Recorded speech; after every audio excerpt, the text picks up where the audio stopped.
Ning, Erning! walang iya ka talaga. Erning! Napakababaero mo talaga. Ano ba naman tong mag-asawa na to? Magkaaway na naman. Kapalik na nga lang mamaya. Erning! Uy! Mukhang bati na sila. Ano kaya pinag-uusapan ng dalawa na to?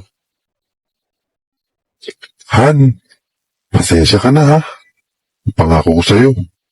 Simula sa araw na ito, lahat ng kabit ko, hihiwalayan ko na. Promise. Nakuhan, ang bait mo talaga. Wala yun. Han, may pangako rin ako sa'yo. Simula sa araw na ito, yung susunod na magiging anak natin, ikaw na ang ama.